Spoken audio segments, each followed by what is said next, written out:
Il est la cible préférée de Benjamin Netanyahou, Gadi Eisenkot, que l'on voit dans cette vidéo générée par intelligence artificielle se jeter dans les bras d'un arabe plutôt que dans ceux d'un juif israélien.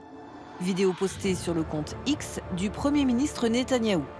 Pas de doute, en Israël, la campagne a commencé, elle sera sans pitié et Bibi a choisi son adversaire.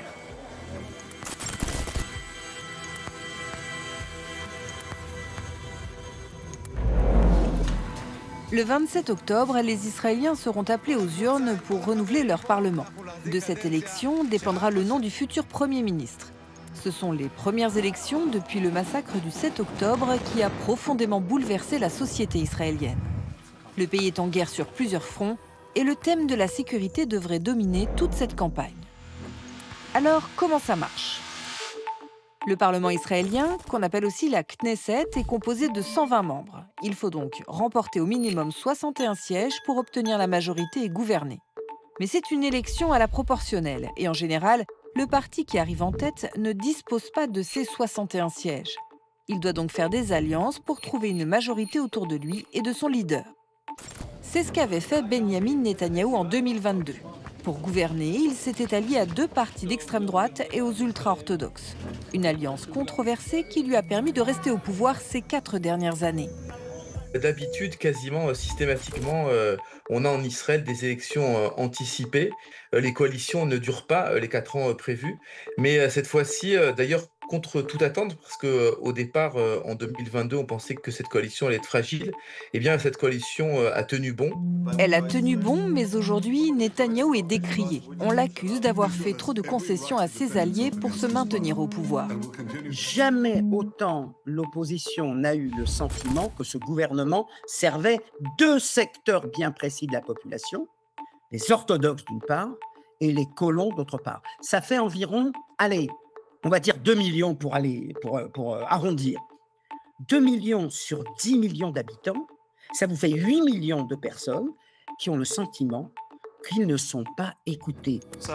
L'enjeu de cette élection pourrait bien être le maintien ou non de Netanyahou à la tête du pays. À 76 ans, Benjamin Netanyahou détient le record de longévité pour un Premier ministre israélien. Avec son parti, le Likoud, il a été au pouvoir 18 années cumulées depuis 1996. Et il ne compte pas en rester là. Je tiens à vous rassurer, oui, je vais me présenter. Et j'ai l'intention de gagner. S'il a pris goût au pouvoir, c'est aussi parce qu'il est poursuivi par la justice israélienne pour corruption et que son mandat lui permet d'y échapper. Mais les Israéliens sont-ils encore derrière lui ? Une bonne partie des Israéliens cherchent une alternative à Benyamin Netanyahou, qui détient encore une fois le record absolu de présence au gouvernement. C'est une personnalité ultra dominante au sein de la politique israélienne et il y a un véritable phénomène d'usure. Beaucoup lui reprochent de ne pas avoir suffisamment protégé le pays avant le 7 octobre, alors même que les services de renseignement l'avaient mis en garde contre une menace venant de la bande de Gaza. Ce sera d'ailleurs l'un des thèmes de cette campagne, puisque plusieurs de ses adversaires réclament une commission d'enquête parlementaire sur le sujet. Il n'y a pas de réparation possible, il n'y a pas de dépassement du post-trauma actuel s'il n'y a pas une commission d'enquête qui fait la lumière non seulement sur le massacre de masse, mais également, et je dirais même surtout, sur la faillite d'État. La défaillance majeure de l'État. Il faut bien comprendre, pendant une semaine, les gens l'ont oublié ou n'en ont pas pris conscience. Pendant une semaine, rien n'a fonctionné en Israël. Un autre sujet de préoccupation s'impose dans cette campagne, c'est la question de la conscription des ultra-orthodoxes. Ils sont pour le moment dispensés de participer à l'effort de guerre. Netanyahou leur a permis de conserver ce privilège tant qu'ils gouvernaient ensemble. Mais aujourd'hui, c'est un sujet qui divise. Dans ce contexte-là, d'une guerre interminable, ce n'est plus possible. Cette inégalité criante et encore une fois inadmissible pour beaucoup d'Israéliens dans une période où des hommes, pour la plupart, mais également des femmes, entre 25 et 40 ans, ont fait en 3 ans 100, 200, 300, 400 jours de réserve militaire. Donc, se sont retirés de leur vie professionnelle, de leur vie de couple, d'élever leurs enfants, alors qu'ils auraient pu en faire peut-être la moitié si les orthodoxes apportaient eux aussi leur contribution. Alors, qui pourrait succéder à Netanyahou? Voici donc son principal rival, Gadi Eisenkot, un ancien chef d'état-major des armées fraîchement reconverti en politique. Son parti s'appelle Yachar, ce qui veut dire tout droit ou intègre en hébreu. Il est l'exact opposé de Netanyahou, dont il fustige les échecs sur le terrain militaire. Toute une partie de l'électorat israélien est sensible au fait qu'il ait été au front de plusieurs guerres israéliennes. Il a également perdu son fils et son neveu dans ces guerres du 7 octobre à Gaza, ce qui lui donne l'image d'un citoyen à l'égal des autres, contrairement par exemple aux enfants de Benyamin Netanyahou qui, eux, n'ont pas fait l'armée. On peut dire qu'il va jouer beaucoup sur cette fibre patriotique et sur cette idée bien, que chaque Israélien doit participer, doit parfois même payer le prix du sang. Sa cote de popularité ne fait qu'augmenter depuis le mois de janvier, comme le montre ce graphique. À la question « Quel serait votre Premier ministre préféré ?», on voit que Gadi Eisenkot est aujourd'hui à égalité avec Benyamin Netanyahou à 38%. Israël mérite d'ouvrir un nouveau chapitre. Nous l'écrirons ensemble. Pour l'avenir d'Israël, nous devons faire en sorte qu'en octobre prochain, le gouvernement du 7 octobre achève son rôle dans l'histoire. Nous ouvrirons alors un nouveau chapitre de l'histoire d'Israël.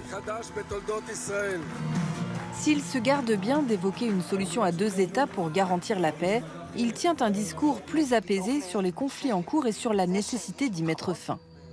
À côté d'Eisenkot, il y a le duo Yair Lapid et Naftali Bennett, 2 vieux routiers de la politique israélienne qui se sont alliés pour ce scrutin. Ils mènent une liste tout sauf Netanyahou, mais que certains électeurs jugent contre nature. J'ai été très heureux de voir ces deux-là s'unir, car cela nous montre une fois de plus, pour ceux qui auraient oublié, quel est le vrai visage de Bennett, le mépris immense qu'il a pour l'intelligence de ce peuple. Il pense que les gens ont oublié qu'il avait dit qu'il ne formerait jamais de coalition avec Yair Lapid, ni avec qui que ce soit d'autre. Et une fois encore, il nous prouve qu'il n'a aucune limite et qu'il n'a qu'un seul et unique intérêt, être au gouvernement, sans la moindre éthique. Je ne serais pas surpris qu'il finisse par former une coalition avec Mansour Abbas. Mansour Abbas, c'est le leader d'un parti arabe israélien. L'homme que tout le monde déteste et courtise à la fois, parce qu'il pourrait bien jouer le faiseur de roi. Nous l'avons déjà vu ici. Mansour Abbas, c'est l'homme dans les bras duquel se jette Gadi Eisenkot dans cette vidéo générée par intelligence artificielle et postée par Benyamin Netanyahou. Dans l'état actuel des sondages, aucun parti ne pourra gouverner seul. Il faudra donc trouver des partenaires de coalition. Il y a un parti qui s'appelle le parti Ra'am, le parti de la liste arabe unifiée, dirigé par un leader qui s'appelle Mansour Abbas, et qui, lui, depuis déjà 10 ans, dit à la population arabe, ce n'est plus la reconnaissance que nous devons rechercher, nous n'y arriverons pas, c'est l'influence. C'est-à-dire, il faut être pragmatique. Et Mansour Abbas dit, je suis prêt, je suis disposé à entrer dans toute coalition qui permettra de faire entendre notre voix. C'est plus probable que Gadi Eisenkot parvienne à convaincre un ou une coalition de partis arabes de le rejoindre, mais il serait immédiatement attaqué par la droite et par toute une partie de l'opinion israélienne qui considère que les partis arabes n'ont pas à siéger au sein d'une coalition, même s'ils sont bien sûr représentés à la Knesset depuis des années. Mansour Abbas est à la tête d'un parti islamiste proche des frères musulmans. Et même s'il a condamné les attaques du 7 octobre, depuis cette date, la méfiance des Israéliens à l'égard des Palestiniens n'a fait que se renforcer. Netanyahou joue là-dessus pour diaboliser ses opposants et tenter de rallier des électeurs à sa candidature. En Israël comme ailleurs, tous les coups sont permis. Surtout pour une élection aussi cruciale qui pourrait sceller le destin de l'homme qui a dominé la vie politique des 20 dernières années en Israël.